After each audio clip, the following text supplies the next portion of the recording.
Magandang gabi po mga kapatid. Tayo po ay nasa ika-13 linggo sa karaniwang panahon. Ang mamumuno po sa ating banal na pagdiriwang ay si Reverendo Padre Benny Tuazon.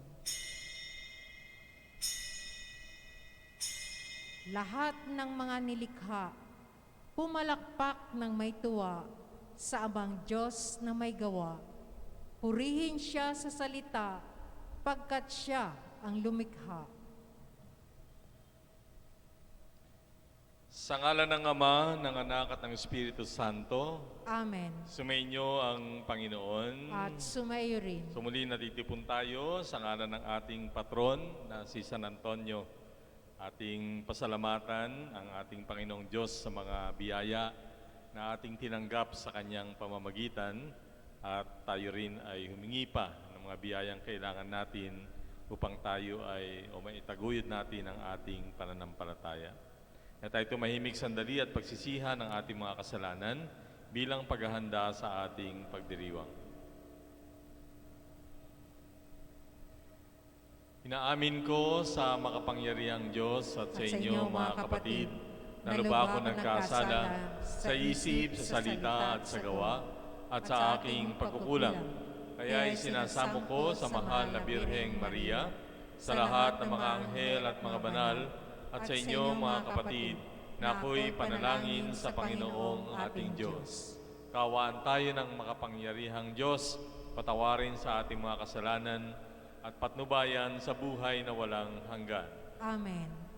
Panginoon, kaawaan mo kami. Panginoon, kaawaan mo kami. Kristo, kaawaan mo kami. Kristo, kaawaan mo kami. Panginoon, kaawaan mo kami. Panginoon, kaawaan mo kami. Ama naming makapangyarihan, ibinigay sa iyong sambayanan si San Antonio bilang mahusay na tagapangaral at tagapanalangin para sa mga pangangailangan.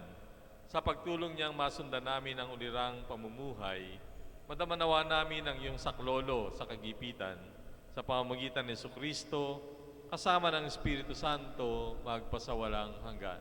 Amen.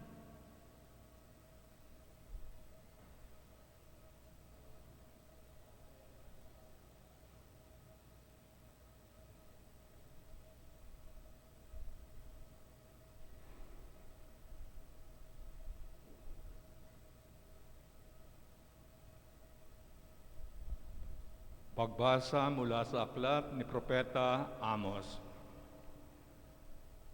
Pakinggan ninyo mga taga-Israel, itong sinabi ng Panginoon. Pinatnubayan kong palabas sa Ehipto ang inyong lahi. Sa lahat ng bansa sa ibabaw ng lupa, kayo lamang ang aking itinangi at inalagaan. Kaya't parurusahan ko kayo dahil sa inyong mga kasalanan. Maaari bang magsama sa paglalakbay ang dalawang tao kung di muna sila magtipan? Uungol ba ang leon sa kagubatan malibang makatagpo siya ng biktima? Aatungal ba ang batang leon sa loob ng yungib kung wala siyang nahuling anuman? Mabibitag ba ang isang ibon kung walang pain? Iigkas ba ang bitag kung walang huli? Maaari bang di sakmali ng takot ang mga mamamayan kapag hinipan ng bantay lunsod ang trumpeta? Mangyayari ba sa isang lunsod ang isang kahindik-hindik na bagay malibang ito'y itulot ng Panginoon? Tunay na ang Panginoon ay di gumagawa ng anumang bagay na di ipinababatid ang kanyang balak sa kanyang mga lingkod, ang mga propeta. Pag-ungol ng leon, maaari bang hindi ka matakot? Kapag nagsalita ang Panginoon, mapipigilan mo bang ipahayag ang kanyang sinabi? Pinuksa ko ang ilan sa inyong lunsod tulad ng aking ginawa sa Sodoma at Gomora. Kayo'y parang nagdiringas na kahoy na inagaw sa apoy. Ngunit ayaw pa rin kayong manumbalik sa akin, sumbat pa ng Panginoon. Kaya mga taga-Israel, humanda kayo sa di mapipigil na paghuhukom ng inyong Diyos. Ang salita ng Diyos. Salamat sa Diyos. Poon ako'y pangunahan, ng landas mo'y aking sundan. Poon ako'y pangunahan, ng landas mo'y aking sundan. Ang gawang masamay, di mo kalulugdan. Ang gawaing hidway, di mo papayagan. Ang mga palalo't masasamang asal, iyong itatakwil at kasusuklaman. Poon ako'y pangunahan, ng landas mo'y aking sundan. Parurusahan mo yaong sinungaling, pati mararahas at mga taksil. Poon ako'y pangunahan, ng landas mo'y aking sundan. Dahilan sa iyong tanging pagmamahal, ako ay dudulog sa iyong tahanan. Sasambahin kita sa templo mong banal bilang isang tanda ng aking paggalang.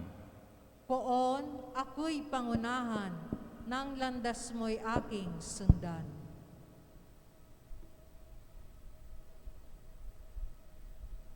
Aleluya, aleluya. Poon ikaw ang pag-asa, ang salita mo'y ligaya, pag-asa ko sa tuwina. Aleluya, aleluya. Sumainyo ang Panginoon. At sumayo rin. Ang mabuting balita ayon kay San Mateo. Papuri sa iyo, Panginoon.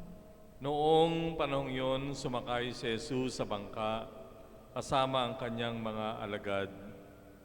Bumugso sa lawa ang isang malakas na unos at halos matabunan ng mga alon ang bangka.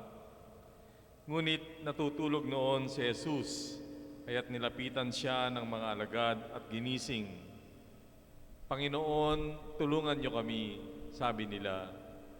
Lulubog tayo. At sinabi niya sa kanila, ano't kayo ay natatakot? Napakaliit naman ng pananalig ninyo.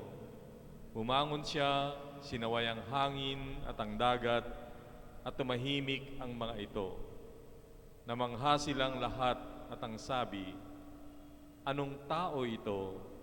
Kahit ang hangin at ang dagat ay tumatalima sa kanya. Mga kapatid, ang mabuting balita ng Panginoon. Pinupuri ka namin, Panginoong Heso Kristo. Simulan natin yung pagninilay sa unang pagbasa. No? Maganda yung unang pagbasa.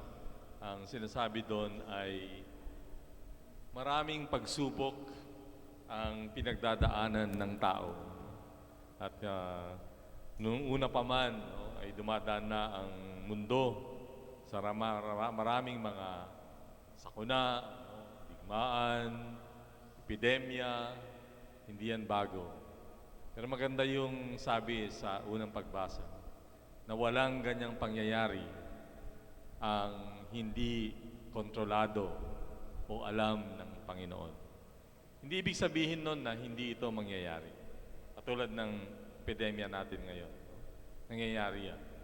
Pero ito ay isang paraan ng pagsubok sa ating pananampalataya at sa ating ding pagkatao. At kung mapagmasid kayo o kahit nagninilay kayo sa sarili nyo, no, marami tayong natutuklasan na katotohanan hinggil tungkol sa ibang tao at tungkol sa ating sarili. At ang pinakamabuti sanang gagawin nito, ginagawa nito sa atin, ay mapagtanto natin ang pagkukulang natin sa sarili, ang pagkukulang natin sa kapwa, at ang pagkukulang natin sa mundo at sa Diyos. Nilalapastangan na natin ang mundo. Isa yan sa nakikitang dahilan na ang mundo ay hinog na hinog sa ganitong mga sitwasyon. At wag sanang magkatotoo, pero may mga nagsasabi pa na hindi lang ito ang dadanasin natin. So, paano natin ito haharapin? Ang sabi ng Panginoon, di ba? Umasa tayo na ito ay hindi nangyayari dahil wala siyang magagawa. Kaya lang, dapat matuto tayo Yun din ang sinabi sa unang pagbasa. Bakit parang hindi natututo ang tao sa dami ng digmaan, sa dami ng salot, sa dami ng sakuna, sa dami ng siphayong kanyang nararanasan, hindi pa rin nagbabago ng ugali. Kahit ngayon, di ba? Nakakalungkot kasi mas lalo yatang lumalala yung kaganidan ng iba. Mas lalong lumalala yung pagsasamantala ng iba. Mas lalong parang lumalala ang mundo. Nawawala yung ating mabubuting katangian. Kaya malaki ang pressure sa mga Kristiyano dahil tayong inaasahan ng Panginoon sa pagdating ng ganitong mga panahon. Pagdating sa Ebanghelyo, ito'y siguro akala natin isang kwento lamang ng himala na ginawa na namamasyal o nasa bangka ang mga apostoles kasama ang Panginoon at ginising siya tapos pinahupa niya. Pero alam niyo sa mga unang Kristiyano, ang tingin nila sa kwentong ito ang kapalaran ng mundo. Ito ang kapalaran ng simbahan. Na tayo, ang ating pananampalataya, lalo na, ay dumadaan sa maraming unos, maraming bagyo, maraming pagsubok. At totoo yan, di ba? Ang ating pananampalataya ay dumaranas sa maraming pagsubok. Marami tayong panlalait, mga criticisms, paninira na dinadanas para ilugmok ang ating pananampalataya. But, hindi naman natutulog ang Panginoon. At kahit natutulog, He's in control. And we should not be afraid. Yun yung sabi niya, no? Be still. Do not be afraid. It is I. Kasama niyo ako, at kung kasama niyo ako, kayo ay nasa tamang kaligtahan o tamang lugar. So, ang tinutukoy ng Panginoon ay hindi lang yung ating pag-iral o pagkakaligtas dito sa mundo. Hindi yun. Ang pagliligtas na gagawin niya ay ang pagliligtas laban sa kasalanan. So, katulad ng mga apostol na nagsabi na, Panginoon, sagipin mo kami. Yun din sana yung ating panalangin. Pero hindi masagip lang tayo sa COVID-19. Mababaw yun. Hindi lang masagip tayo sa mundong ito, sa kahirapan, sa sakit, o anumang dinaranas natin. Sana masagip tayo sa kasalanan. Yun ang pinakamahalagang pagsagip. At yun ang pagsagip na laging ibibigay, tunay na ibibigay, talagang ibibigay, siguradong ibibigay ng ating Panginoon.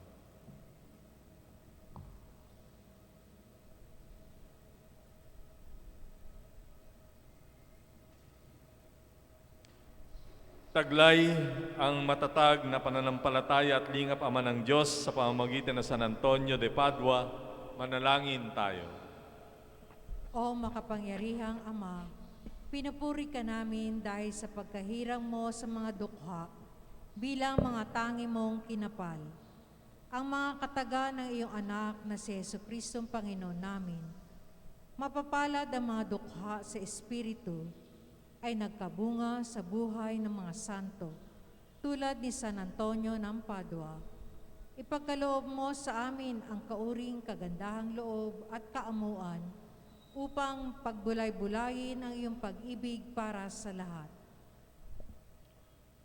Para sa Santo Papa Francisco, sa aming tagapangasiwa Broderick, para sa mga obispo at mga pari, upang pakdubayan kaming lahat na magkaroon ng malasakit sa mga maralita, manalangin tayo sa Panginoon. Panginoon, sa pamamagitan ni San Antonio ng Padua, dinggin mo ang aming panalangin. Para sa mga pinuno ng mga pamahalaan, upang ihanda nila ang sandaigdigan tungo sa ikalawang pagdating ni Kristo, manalangin tayo sa Panginoon. Panginoon, sa panalangin ni San Antonio ng Padua, dinggin mo ang aming panalangin. Para sa mga may labis na kayamanan, upang matuto silang bahaginan ang mga naghihirap na walang pagkain, damit at bahay, manalangin tayo sa Panginoon. Panginoon, sa panalangin ni San Antonio ng Padua, dinggin mo ang aming panalangin. Para sa aming lahat, upang bukas loob na tulungan ang aming mga kapwa sa sarili naming kaya at kayamanan. Bilang mga kapatid kay Kristo, manalangin tayo sa Panginoon. Panginoon, sa panalangin ni San Antonio ng Padua, dinggin mo ang aming panalangin. Tahimik nating ipanalangin ang ating mga pansariling kahilingan.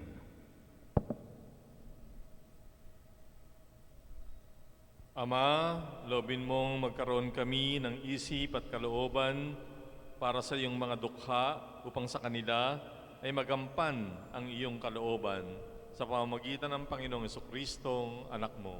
Amen.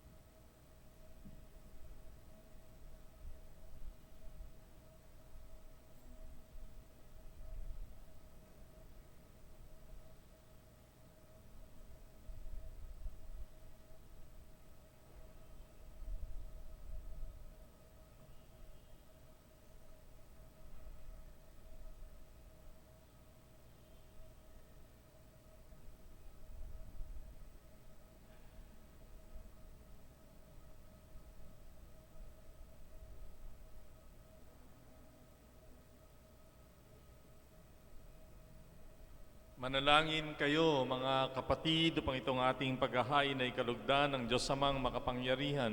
Tanggapin nawa ng Panginoon itong paghahain sa iyong mga kamay, sa kapurihan niya at karangalan, sa ating kapakinabangan at sa buong sambayanan niyang banal. Ama naming lumikha, ang paghahain namin ngayong si San Antonio ay ginugunita, ay kalugdan mo nawa, at bilang tugon sa kanyang itinurong kaalaman, ikaw ngayon ay aming pinupuri at pinasasalamatan sa pamamagitan ni Jesucristo kasama ng Espiritu Santo magpasawalang hanggan. Amen. Sumainyo ang Panginoon. At sumaiyo rin. Nasa Diyos ang inyong puso at diwa. Itinaas na namin sa Panginoon. Pasalamatan natin ang Panginoong ating Diyos. Marapat na siya ay pasalamatan. Ama naming makapangyarihan, tunay ngang marapat na ikaw ay aming pasalamatan sa pamamagitan ni Jesucristo na aming Panginoon. Lubhang nabagbag ang kanyang loob sa pagkakamali ng tao sa sansinukob, kaya't minubuti niyang siya ay ipanganak ng birheng bukod mong pinagpala sa babaeng lahat. At sa labi ng imbing kamatayan, kami inagaw ng namatay mong anak. Sa pagkabuhay niya, kami ay kanyang binuhay upang kaugnayan namin sa iyo ay huwag magwakas. Kaya kaysa ng mga anghel na nagsisiawit ng papuri sa iyo ng walang humpay sa kalangitan, kami nagbubunyi sa iyong kadakilaan. Santo, Santo, Santo, Panginoon Diyos na makapangyarihan, napupuno ang langit at lupa ng kadakilaan mo. Hosana sa kaitaasan, pinagpala na paririto sa ngalan ng Panginoon. Hosana sa kaitaasan. Ama naming banal, ikaw ang bukal ng tanang kabanalan, kaya't sa pamamagitan ng iyong Espiritu, gawin mong banal ang mga kaloob na ito upang para sa amin ay maging katawan at dugo ng aming Panginoong Hesukristo. Bago niya pinagtiisang kusang loob na maging handog, hinawakan niya ang tinapay, pinasalamatan kanya, pinaghati-hati niya iyon, niabot sa kanyang mga alagad at sinabi, tanggapin ninyong lahat ito at kanin, itong aking katawan na ihahandog para sa inyo.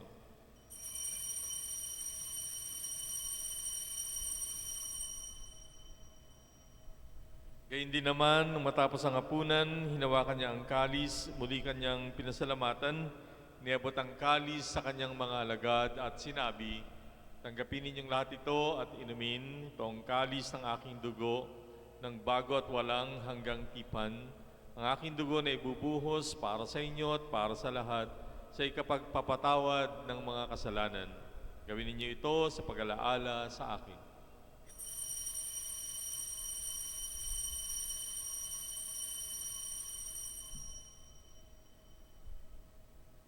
Pagbunyi natin ang misteryo ng pananampalataya. Si Kristo'y namatay, si Kristo'y nabuhay, si Kristo'y babalik sa wakas ng panahon.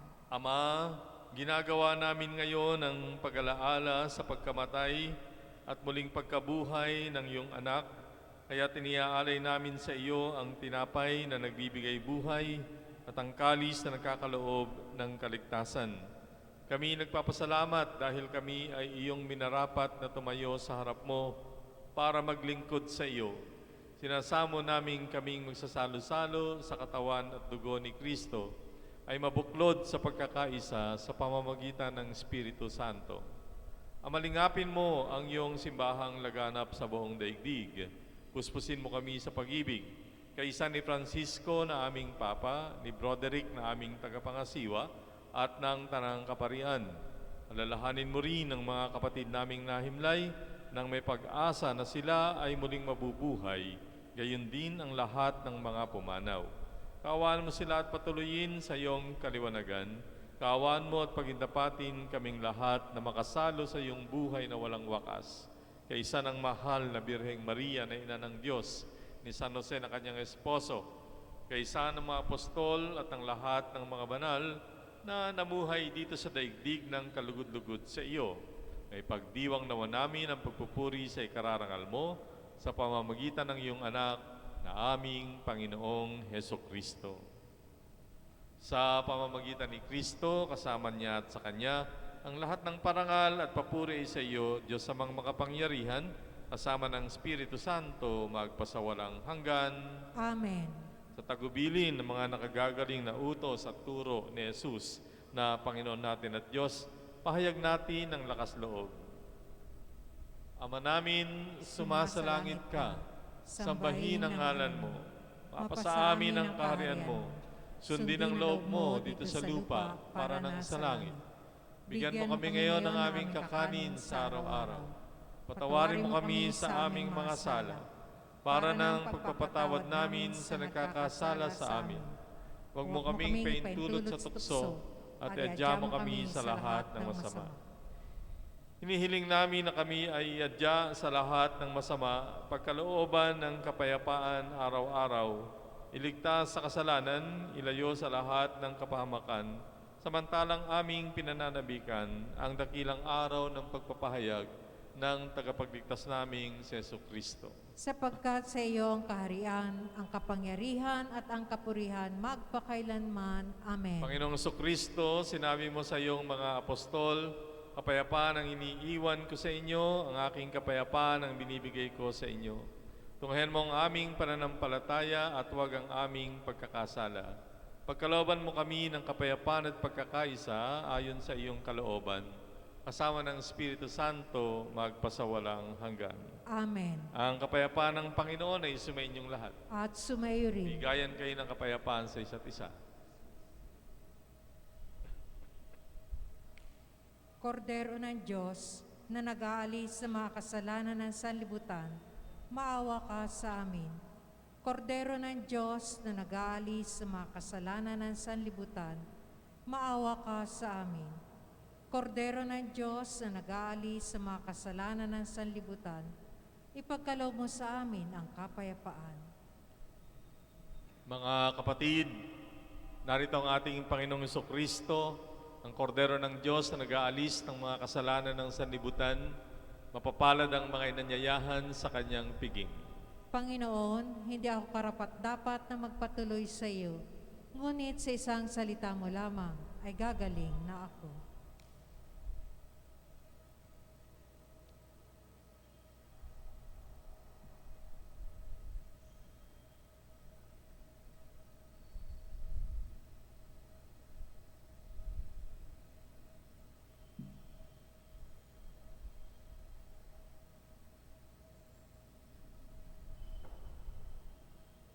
Kaluluwang aking taglay, poon ay iyong papurihan. Tanang aking kakayahan, purihin mo kailanman, ngalan ng poong may kapal.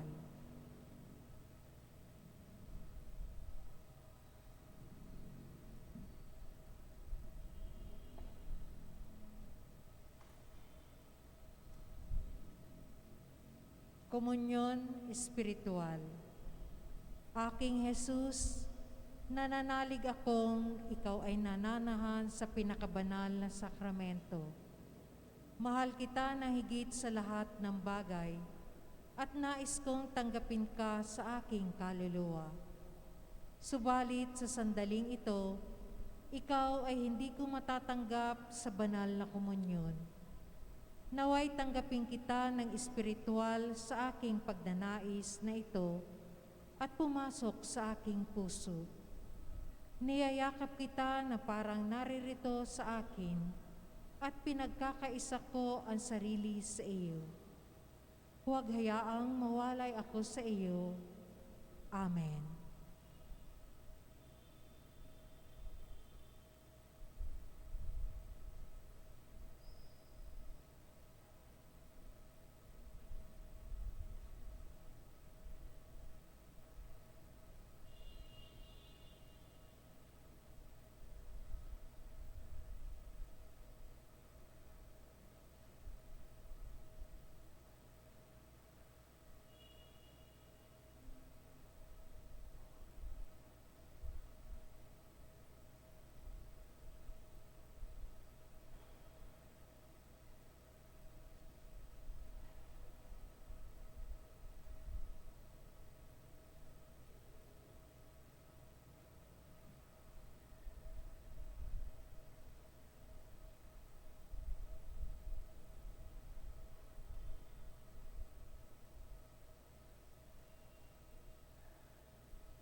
Manalangin tayo.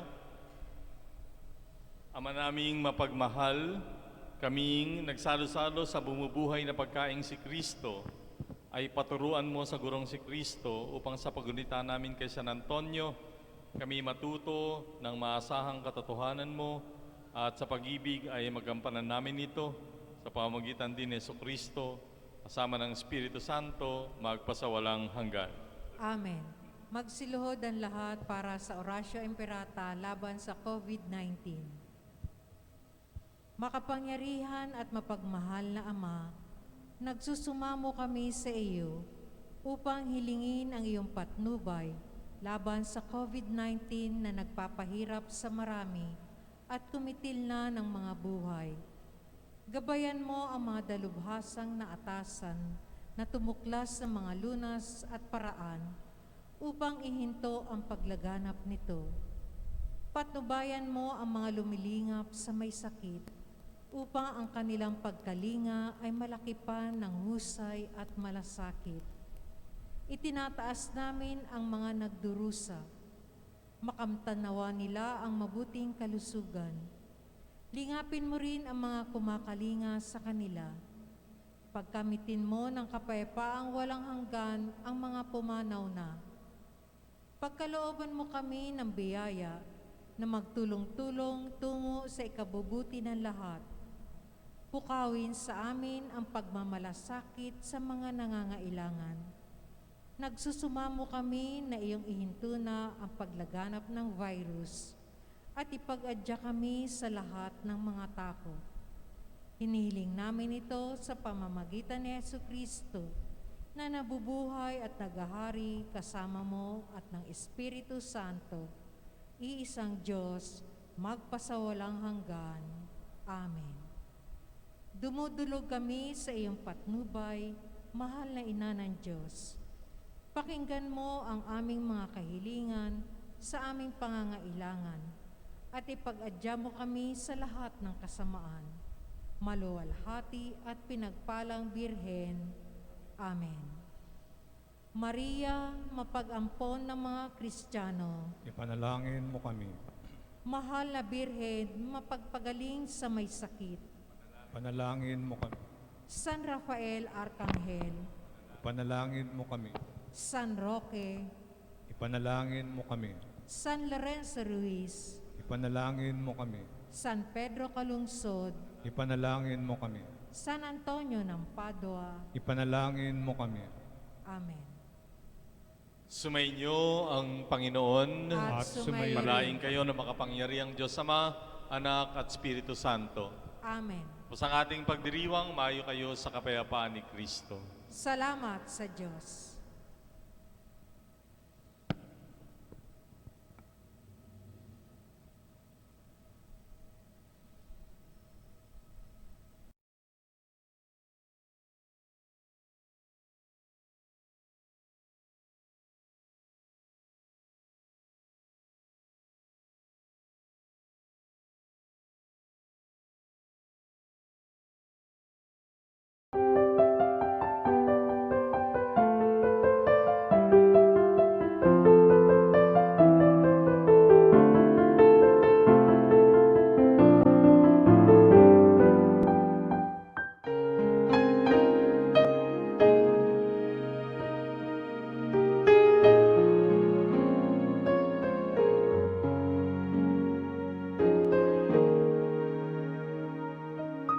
Sa ngalan ng Ama at ng Anak at ng Espiritu Santo.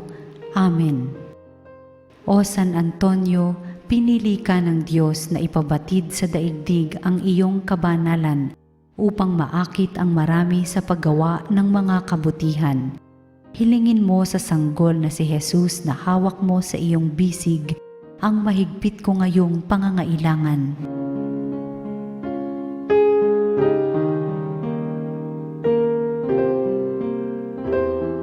Samahan mo ako sa aking panalangin sapagkat ang dasal ng isang banal na kagaya mo ay dinirinig ng Diyos. Pagkalooban nawa ako ng Panginoon ng tanda ng kanyang pagmamahal, pagkalinga at paggabay. Sa tulong mo, naway ipagkaloob niya sa akin ang kaganapan ng buhay at ang pag-ibig na walang hanggan. Amen.